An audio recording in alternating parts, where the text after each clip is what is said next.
Ya, salam jumpa kembali teman-teman semua. Kita lanjut bahas manga Windbreaker chapter 40 sampai dengan 42 ya. Setelah Sakura meminta gadis yang berteman dengan Anzai itu untuk bercerita tentang apa yang terjadi kepada Anzai, si gadis itu pun menceritakan kejadiannya kepada Sakura. Si gadis itu menceritakan bahwa semasa dia kecil dia mempunyai dua teman, yaitu Anzai dan Nagato.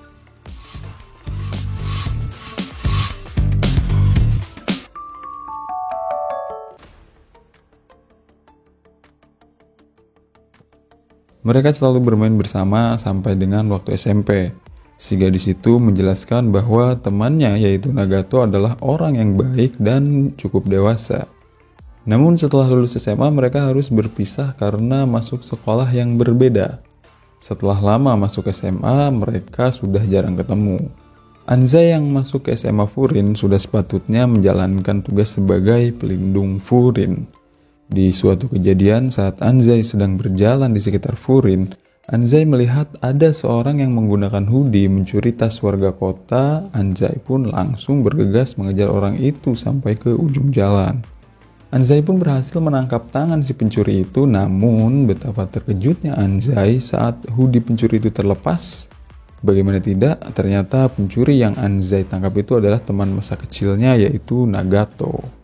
Lalu Anzai menceritakan ke si gadis dan si gadis itu tidak percaya bahwa Nagato melakukan itu. Akhirnya si Anzai ini berjanji akan membawa kembali si Nagato itu. Namun nahas, ternyata si Nagato itu sudah bergabung dengan geng Kel. Dan pada akhirnya Anzai harus berurusan dengan geng Kel. Dan si gadis itu juga bercerita bahwa Anzai tidak ingin melibatkan Furin dengan alasan yang sudah kita bahas di chapter sebelumnya. Setelah bercerita tentang masalahnya itu, si gadis itu meminta kepada Sakura untuk membantu Anzai membawa Nagato keluar dari kelompok geng Kel. Melihat si gadis yang bercerita sambil menangis itu pun, Sakura malah jadi panik dan Sakura akhirnya menanggapi cerita itu dengan mengatakan, "Serahkan saja padaku." Walaupun Anzai tidak melibatkan Furin, Sakura tetap akan membantu Anzai sebab Sakura merasa bahwa mereka adalah teman dan sudah sewajarnya untuk saling membantu. Setelah bercerita, terdengar bunyi perut kerok-kerok. Ternyata itu berasal dari perut si gadis yang kelaparan karena banyak bercerita, tapi si Sakura menolak memberikan makanannya ke si gadis itu. Cukup pelit si Sakura ini ya. Nah, keesokan harinya Sakura kembali ke sekolah dan masuk ke kelasnya. Terlihat Anzai yang sedang bercerita ke teman-temannya bahwa dia babak belur karena sudah melawan seekor beruang. Sakura duduk bersama temannya yang lain sambil sedikit memikirkan tentang cara bagaimana membantu Anzai. Karena Sakura juga berpikir jika dia ada di posisi Anzai, dia mungkin juga tidak akan menceritakannya. Lalu Hayato bertanya kepada Sakura tentang apakah Sakura sudah berbicara dengan Anzai atau belum. Belum sempat Sakura menjawab pertanyaan dari Hayato itu, tiba-tiba saja salah satu siswa kakak tingkat Sakura bernama Tachimoto masuk ke kelas Sakura dan menanyakan apakah ada orang bernama Anzai di kelas Sakura itu. Dan dari sudut kelas, Anzai mengacungkan tangannya. Kemudian Tachimoto menghampiri Anzai dan memberikan sepucuk amplop ke Anzai dan Anzai terlihat sangat senang dan antusias menerima amplop itu. Lalu Tachimoto menyampaikan kepada Anzai bahwa orang yang mengantarkan amplop itu adalah seorang yang memakai hoodie dan terlihat agak menyeramkan. Mendengar hal itu, ekspresi Anzai yang sumringah tiba-tiba saja berubah menjadi seperti khawatir dan ketakutan. Dan hal itu membuat Sakura dan kawan-kawannya kaget. Anzai pun lalu membuka amplop yang diterimanya itu lalu mengeluarkan isinya. Setelah melihat isi dari amplop itu, mata Anzai menjadi terbelalak dan seketika saja Anzai langsung lari keluar kelas. Dan hal itu membuat perhatian seluruh siswa yang ada di dalam kelas mengarah kepada Anzai. Saat Anzai lari keluar kelas, Sakura dengan segera mengejar Anzai. Dan Sakura berhasil mencegat Anzai dengan cara melompat dari tangga yang akan dilewati oleh Anzai. Anzai pun terkejut dengan kemunculan Sakura yang secara tiba-tiba itu. Sakura meminta Anzai untuk berhenti, namun Anzai kekeh tidak mau berhenti. Lalu Sakura akhirnya mengatakan apa yang sudah didengarnya dari si gadis temannya si Anzai itu. Mendengar Sakura yang sudah tahu semua permasalahan yang dialami oleh Anzai, akhirnya Anzai pun menghentikan langkahnya. Si Anzai ngotot ke Sakura dengan berkata, Apa? Apa yang Tsuchiya katakan padamu? Sakura pun tidak menjawab pertanyaan Anzai itu. Sakura malah merampas isi amplop yang dipegang Anzai. Lalu setelah melihat isi amplop yang dibawa Anzai itu pun, Sakura merasa kesal. Bagaimana tidak, isi amplop itu adalah foto yang menunjukkan Nagato, temannya si Anzai itu, dengan kondisi babak belur dan bersimbah darah. Lalu Sakura pun meminta kepada Anzai untuk memberitahu semuanya. Dan Anzai pun menceritakan awal mula Gengkel itu mengejarnya. Anzai menceritakan bahwa 2 hari yang lalu Anzai melihat ada seorang yang mencuri tas seorang wanita yang lokasinya tidak jauh dari perbatasan kota. Lebih lanjut, Anzai menceritakan setelah dia berhasil menangkap pencuri itu dan menyingkapkan hoodie si pencuri itu, ternyata si pencuri adalah teman masa kecilnya yaitu Nagato. Kemudian Anzai menceritakan setelah kejadian itu, esok harinya Anzai pergi untuk mencari Nagato.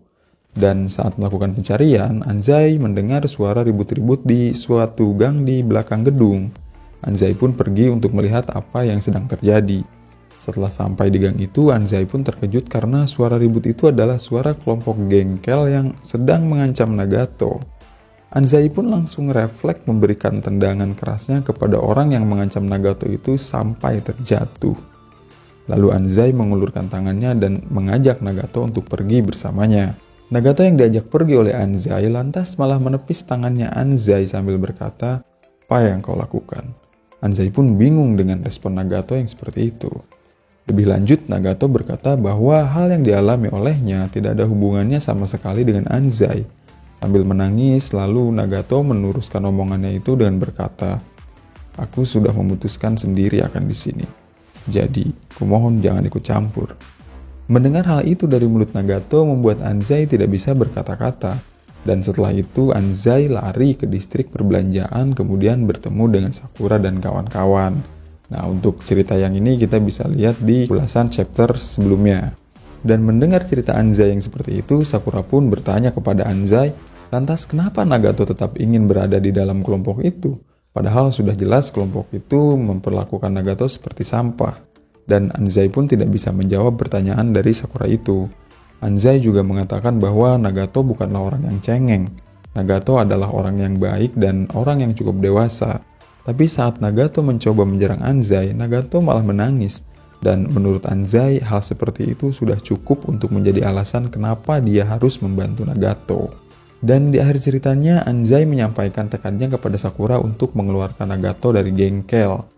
Tanpa panjang lebar, nananinu, Sakura pun langsung berjalan menuruni tangga dan berkata, "Baiklah, ayo pergi." Anzai pun terkejut dengan sikap Sakura yang seperti itu. Lebih lanjut, Anzai berkata kepada Sakura bahwa itu adalah masalahnya dan kenapa juga harus ikut membantunya. Lalu Sakura merespon omongan Anzai itu dengan berkata, "Kau ini ngomong apa? Tidak masalah siapapun yang akan kita lawan. Aku ikut denganmu bukan sebagai anggota Furin, melainkan karena aku sudah berjanji ke si gadis itu untuk membawa Nagato kembali. Berhentilah berbicara seperti itu, kau bisa membereskan ini sendiri." Nah, si Sakura ini nih ya, ini dia udah jelas tuh pengen bantu temannya, tapi selalu aja ada alasan buat dia supaya gak terlihat lagi ngebantuin temennya gitu. Kayaknya ini patut dicontoh ya kawan-kawan ya, membantu tanpa harus membuat seseorang merasa bergantung pada pertolongan kita. Setelah Sakura berkata seperti itu ke Anzai, dari arah belakang Anzai rupanya sudah berkumpul teman-teman sekelasnya yang sedari tadi mendengar percakapan Anzai dengan Sakura. Dan mereka pun menunjukkan simpatinya kepada Anzai. Kiryu lalu berkata kepada Anzai agar lebih baik ketika berbohong. Dan yang lainnya juga berkata kepada Anzai bahwa mereka membantu Anzai bukan karena Furin, tapi karena mereka semua itu teman. Atas perlakuan teman-temannya itu, Anzai pun merasa terharu, dan di sisi lain Hayato memanggil Sugishita yang sedang tertidur. Hayato berkata kepada Sugishita jika Sugishita satu-satunya siswa yang berada di dalam kelas di saat yang lainnya sedang di luar, Kang Ume pasti akan marah. Mendengar kata Kang Ume akan marah, Sugishita pun langsung keluar ikut ke dalam barisan. Dan saat mereka berkumpul dan hendak berjalan menuju markas Gengkel, rupanya hal itu diperhatikan oleh kakak tingkatnya, lebih tepatnya oleh Kaji dan kawan-kawannya. Di sepanjang perjalanan menuju markas Gengkel, Nirei berbagi informasi tentang apa yang diketahuinya mengenai Gengkel itu. Namun, sepertinya Sakura sudah tidak peduli nih dengan informasi itu. Sakura mengatakan bahwa siapapun yang menggunakan trik murahan itu sudah pasti mereka itu adalah sampah. Dan tidak peduli siapapun yang akan dilawan, yang perlu dilakukan hanya membawa kembali Nagato dan menghajar semua yang menghalangi jalan kita. Anzai lalu mengingatkan semua rekan-rekannya itu untuk tetap waspada, sebab Gengkel tidak akan segan-segan untuk melakukan pengeroyokan dengan tongkat yang selalu mereka bawa tanpa belas kasihan sedikit pun. Dan akhirnya mereka pun sampai di markas Gengkel. Saat Sakura dan kawan-kawannya mau masuk ke salah satu gedung yang menjadi tempat berkumpulnya Gengkel itu, pintu gedung itu ternyata terkunci. Kemudian Sugishita maju dan menarik pintu yang terkunci itu supaya terbuka. Dengan cara yang seperti itu, rupanya Sugishita merasa kesulitan. Dan Sugishita mencoba kembali dengan cara menendang pintu itu dengan sangat keras, dan dengan sekali tendang pintu itu pun langsung terbuka. Dan tanpa menunggu lagi, Sakura dan kawan-kawan langsung memasuki gedung itu. Saat Sakura dan kawan-kawan masuk ke gedung itu, mereka dikejutkan dengan pemandangan yang cukup mengenaskan.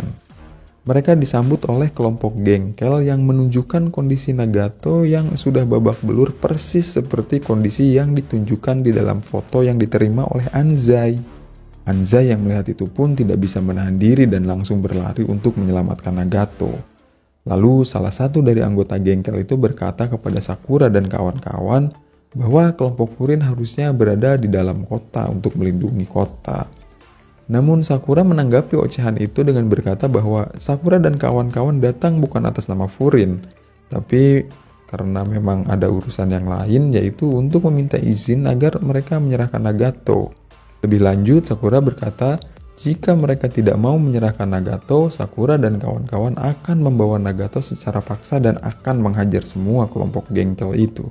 Kemudian salah satu dari anggota Gengkel itu merespon tanggapan Sakura dengan berkata sambil memprovokasi kelompok Furin dengan berkata, "Oh, aku takut.